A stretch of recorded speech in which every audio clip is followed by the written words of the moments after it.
नमस्कार दोस्तों, मैं आचार्य रविंद्र अध्यात्म अवेयरनेस पर आपका स्वागत करते हैं। दोस्तों, आज वास्तु के इस सीरीज में जो दक्षिण दिशा के बारे में विश्लेषण चल रहा है, तो दक्षिण दिशा के ऐसे प्लॉट वाले को या ऐसे जातक को जो दक्षिण दिशा में मकान बनाना चाहते हैं या जिनका मकान है, ये थोड़ी सी सावधानी की आवश्यकता है।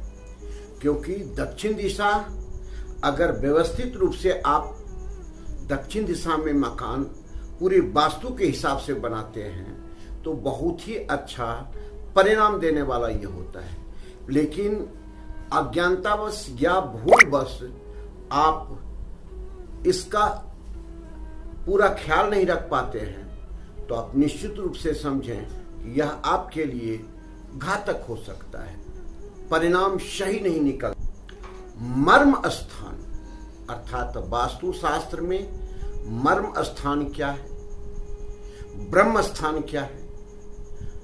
मर्म स्थान जो वास्तु के अति संवेदन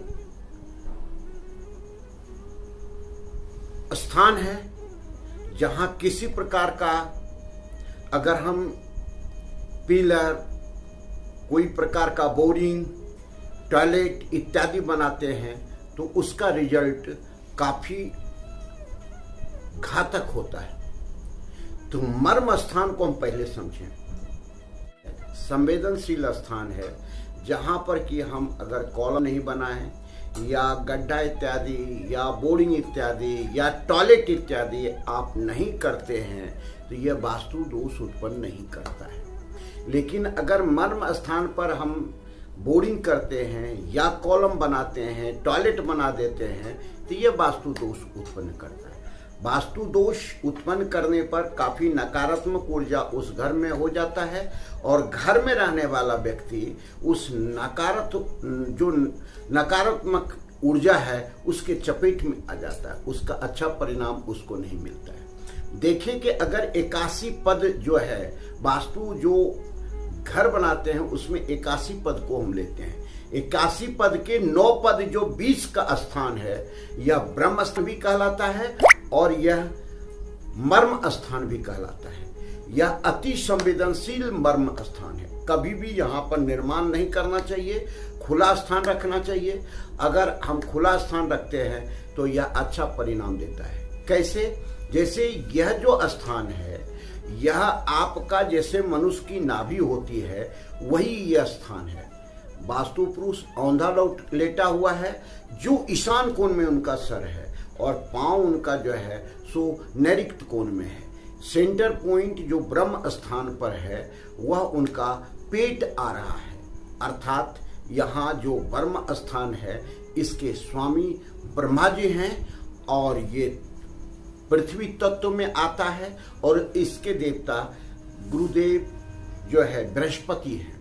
तो ये सब चीज प्रभावित हो जाते हैं। तो जब इस चीज को अगर हम बचा लेते हैं तो इनका आशीर्वाद हमको मिलता है, सकारात्मक ऊर्जा मिलता है। सकारात्मक ऊर्जा से उस घर में रहने वाले व्यक्ति बहुत ही अधिक प्रभावित होता है, उनको अच्छा परिणाम मिलता है।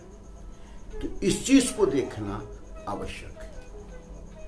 अब इसके आगे देखें कि चारों कोण जो है, चारों कोण भी मर्म स्थान के अंतर्गत आता है। ईशान कोण, अग्नि कोण, नैऋत्य कोण और वायु कोण। इस स्थान में भी किसी प्रकार का कोई भी जो है संवेदनशील चीज नहीं होना चाहिए, जैसे कॉलम या बोरिंग या टॉयलेट इत्यादि नहीं होना चाहिए। अगर हम इसको बचा लेते हैं तो निश्चित रूप से आपका मर्म स्थान दूषित नहीं होता है।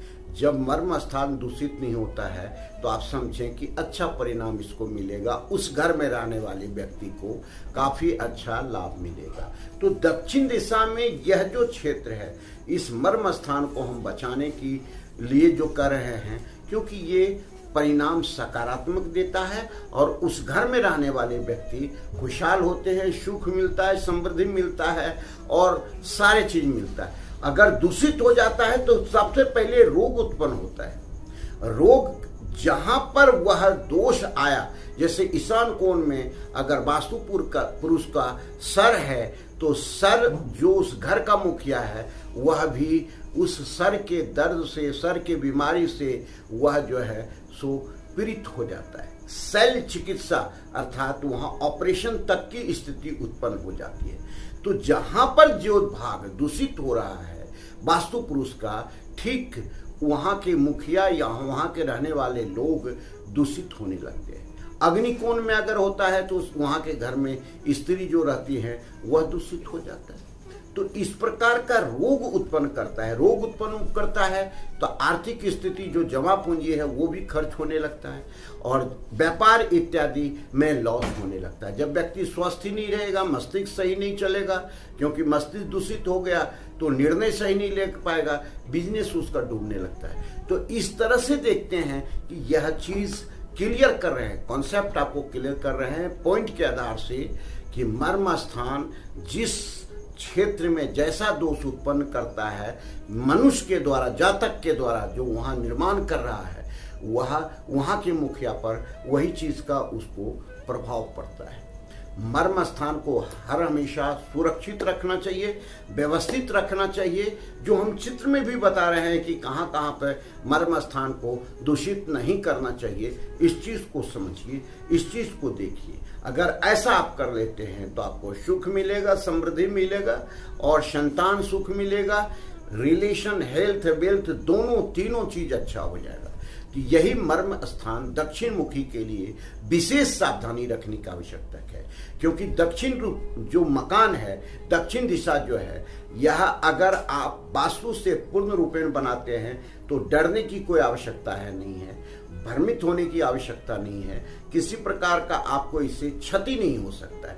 लेकिन आपको सावधानी रखना है, वास्तु विशेषज्ञ से सलाह लेकर के आप बनाएं, या जो हम बता रहे हैं जिस हिसाब से कमेंट पर भी जाकर के आप देख सकते हैं, पूछ सकते हैं, हम उसका आपको बिल्कुल जो है सही डिसीजन देंगे।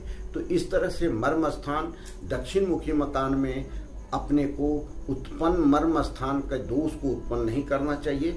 अगर हम ऐसा कर लेते हैं तो दक्षिण मुखी मकान काफी मेरे लिए फलदायक होता है, सब चीज देता है, सुख, समृद्धि, संतान सुख और हेल्थ भी आपका अच्छा होता है, ये सारा चीज। फिर मिलता है अगले वीडियो। नमस्कार, धन्यवाद, जय हिंद।